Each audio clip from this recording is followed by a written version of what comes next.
Anda menyaksikan spesial dialog dalam segmen Energy Corner bersama saya, Andi Shalini.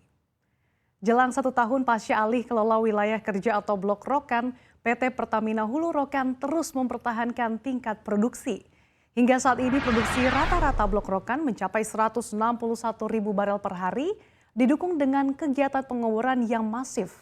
Sejak alih kelola pada 9 Agustus 2021 hingga saat ini, Pertamina Hulu Rokan telah mengebor 350 sumur. Direktur Utama Pertamina Hulu Rokan, Jave Arizon Suardin mengatakan, pengoboran sumur-sumur pengembangan berkontribusi dalam mempertahankan tingkat produksi Blok Rokan. Saat ini Pertamina Hulu Rokan telah mengoperasikan 19 rig pengoboran dan juga 33 rig workover atau well service. Blok Rokan menyumbangkan sepertiga total produksi minyak Pertamina atau hampir seperempat produksi nasional. Seluruh hasil lifting WK Rokan dimanfaatkan untuk konsumsi kilang domestik Pertamina.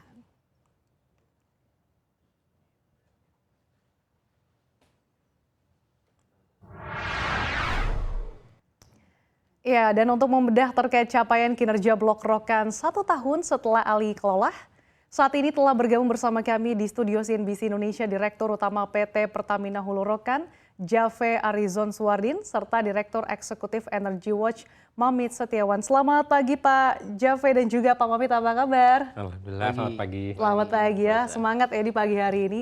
Saya kan ke Pak Jave terlebih dahulu. Ya, tidak terasa sudah setahun menginjak kita tahu bahwa alih kelola di Agustus ini. Bagaimana nih Pak update kinerja eksplorasi Blok Rokan 1 tahun pasca dikelola Pertamina, apakah sudah sesuai dengan target nih? Ya, ini terima kasih Mbak Sasha atas kesempatannya, selamat pagi. Jadi tentunya di Blok Rokan ini kami sangat bangga ya, alhamdulillah kami sangat bangga dengan prestasi yang dicapai di Blok Rokan, di mana alih kelola dapat dilakukan dengan baik dan lancar, di mana ini merupakan salah satu alih kelola terbesar dalam sejarah migas di Indonesia. Kemudian dalam beberapa dekade terakhir, untuk pertama kalinya produksi Rokan ini meningkat, di mana ketika alih kelola itu produksinya sekitar 158.500 barrel oil per day dan sekarang itu sudah 161.000 barrel oil per day.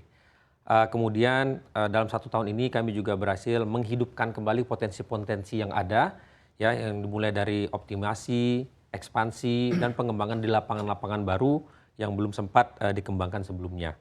Kemudian tidak hanya fokus dengan produksi, kami pun terus melakukan eksplorasi.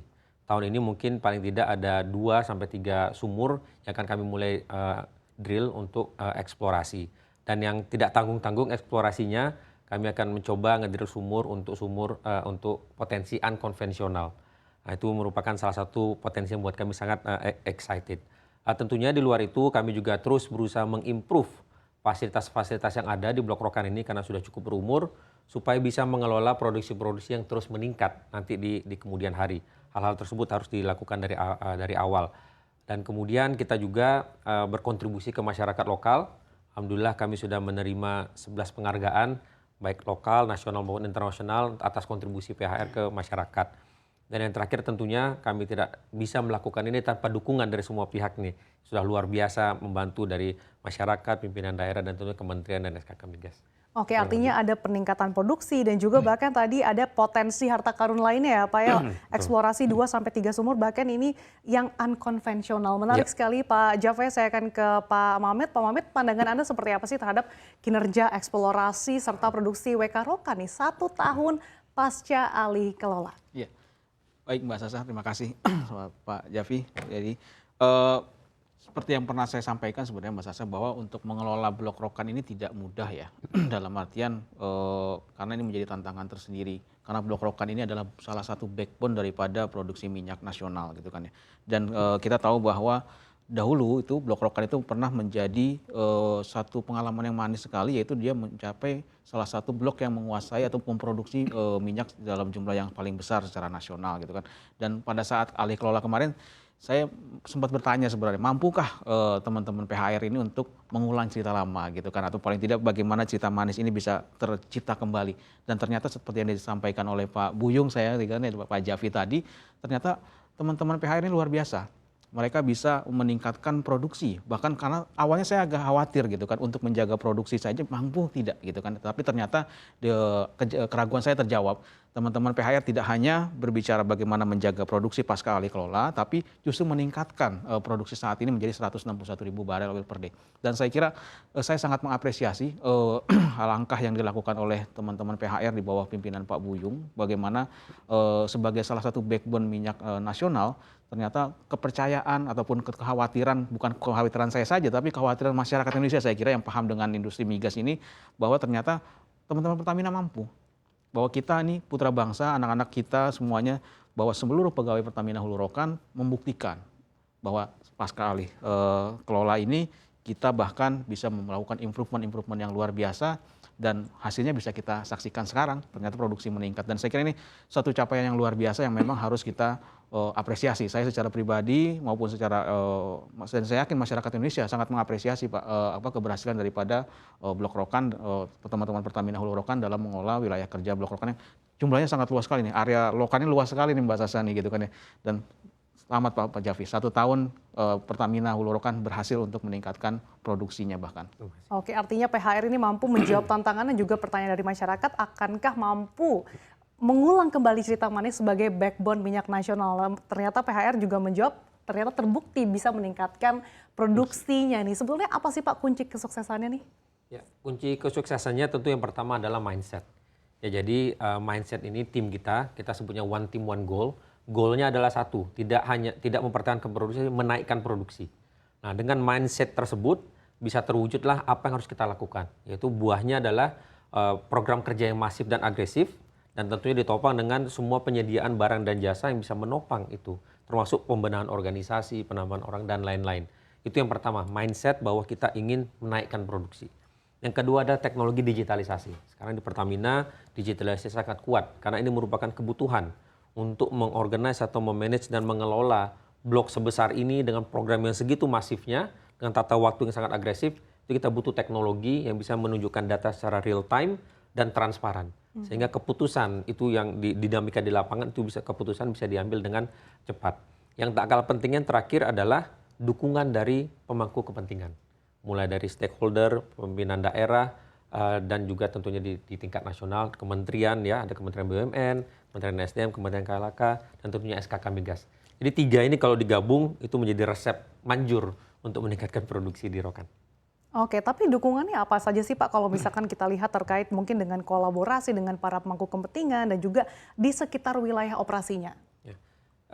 Tentunya kami terus mencari nilai tambah ya, bagaimana nilai tambah PHR terhadap masyarakat, mulai dari pekerjaan dan lain-lain. Dan tentunya kami bisa melihat masyarakat merasa ini adalah blok masyarakat Riau. Jadi kami dibantu supaya dari sisi security, dari segi pekerjaan dan lain-lain, itu kami terus disupport. Dari approval, perizinan dan lain-lain juga kami sangat disupport oleh pemerintah daerah.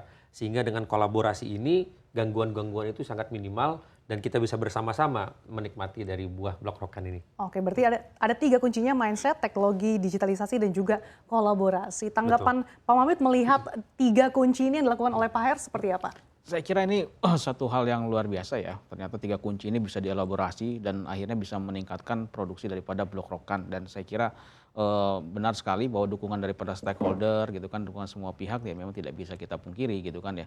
Dan saya kira Pertamina Hulu Rokan harus terus menjalin ya, karena biar bagaimanapun ke depan terkait dengan tantangan produksi ini kan akan terus berlangsung ya. Dan tadi saya sampaikan kontribusi PHR ini sangat luar biasa terhadap lifting migas nasional kita. Oleh karena itu memang sangat dibutuhkan kerjasama oleh semua pihak gitu kan ya. Termasuk juga di samping dari teman-teman dari stakeholder, saya kira dari teman-teman industri penunjang hulu migas pun adalah memegang peranan penting di sana juga. Dan ini saya kira harus dielaborasi dengan PHR seperti yang disampaikan tadi oleh Pak Jaffi, bahwa ternyata juga di sana banyak pekerja lokal juga gitu kan ya yang berkontribusi terhadap pengembangan daripada produksi PHR tersebut. Dan ini saya kira sangat harus terus dilakukan, karena biar bagaimanapun kehadiran daripada blok migas di suatu daerah ini salah satunya adalah bagaimana kita bisa mengoptimalisasi potensi ataupun kondisi masyarakat sekitar. Dan saya kira PHR sudah berhasil untuk itu. Oke, sudah dibuktikan ya Pak dengan peningkatan produksi. Nah, kalau misalkan kita lihat nih Pak Jaffe, dengan jumlah sumur yang masif, ini kan PHR mampu mempertahankan produksi bahkan rata-rata 161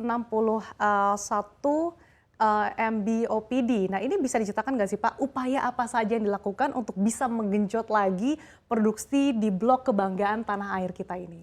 Ya, yang pertama ya kami senang sekali ya, alhamdulillah bisa menepati janji kami untuk meningkatkan produksi di Blok Rokan. Untuk sedikit background, bahwa di Blok Rokan ini sebenarnya kalau kita tidak melakukan apa-apa, semenjak alih kelola itu akan turun sekitar 26%.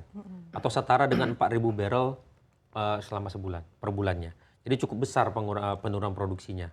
Nah, akan tetapi dengan kita melakukan pengoboran yang masif dan agresif ini, dan juga meningkatkan produksi dari sumur-sumur yang sudah ada, kombinasi dua itu, kita tidak hanya bisa melawan turunan 26% tadi, tapi justru meningkat 1,5%. Ya, dari 158.500 barrel oil per day menjadi 161 barrel oil per day. Dan itu bukan satu hari saja, itu rata-rata di bulan Juli ini. Insya Allah nanti kami akan terus berusaha di bulan-bulan berikutnya bisa naik.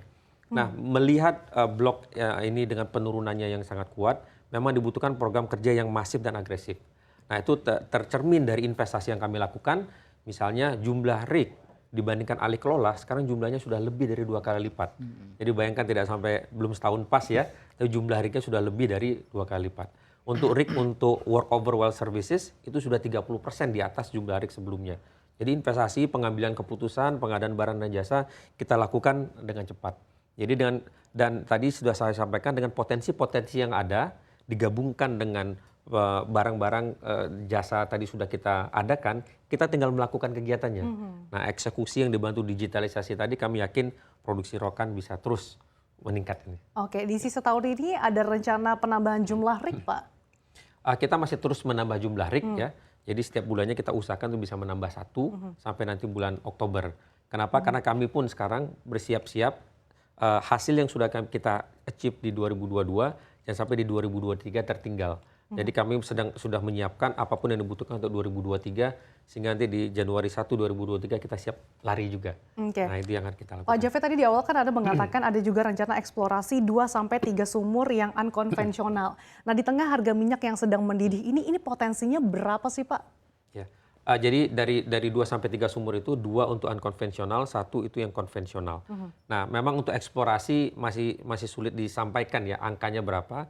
Akan tetapi ini kami cukup excited ya, cukup bersemangat melihat potensinya sehingga Pertamina siap berinvest. Nanti begitu sudah di drill mungkin ya sumurnya, mungkin kita bisa melihat kira-kira potensinya berapa. Tapi cukup untuk buat kita semua excited ini dengan potensi yang ada. Oke, kita nantikan update-nya seperti apa. Pak Jafet dan juga Pak Mamit, kita harus lanjutkan dialognya usai jeda dan jangan kemana-mana, Energy Corner akan kembali usai jeda.